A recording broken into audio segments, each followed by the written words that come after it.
Kemudian saya akan menjawab soal nomor 2 ujian akhir semester Farmasi Fisika, yaitu jelaskan prinsip-prinsip dasar secara fisika proses pembentukan kompleks obat dan protein pada target selulernya.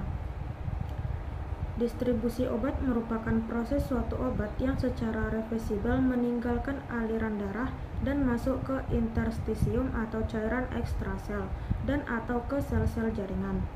Distribusi obat terjadi setelah mencapai sirkulasi di mana obat terikat pada protein plasma dengan tingkat yang berbeda-beda dan ditransportasi di dalam darah. Dari plasma, obat harus melintasi membran kapiler untuk datang ke ruang interstisial dan kemudian harus menyeberangi sel membran untuk masuk ke dalam cairan ekstraseluler. Sebagian besar obat diberi ikatan secara lemah dengan protein plasma. Karena ikatan protein tidak spesifik, satu obat dapat menggantikan obat yang lainnya, sehingga jumlah bentuk bebas meningkat dan dapat berdifusi dari plasma ke tempat kerja obat. Protein di dalam darah yang mengikat obat antara lain itu seperti albumin serum, lipoprotein, glikoprotein, dan globulin alfa, beta, serta gamma. Ikatan obat protein adalah pembentukan kompleks obat protein.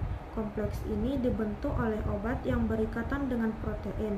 Ikatan obat protein dapat memberikan informasi mengenai kegunaan terapeutik yang tepat dari obat dan perkiraan kemungkinan interaksi obat. Derajat ikatan obat dengan protein plasma itu ditentukan oleh afinitas obat terhadap protein, kadar obat, dan juga kadar protein. Obat yang bersifat asam terutama terikat pada albumin plasma, sedangkan obat yang bersifat basa terikat pada asam alfa-glikoprotein.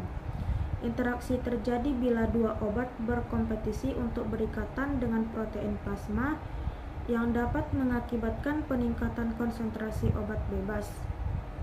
Interaksi juga dapat berupa displasemen obat, yaitu jika suatu obat A diberikan dengan protein plasma, kemudian diberikan obat B yang memiliki afinitas lebih tinggi untuk berikatan dengan protein plasma sehingga obat A didesak dari ikatannya.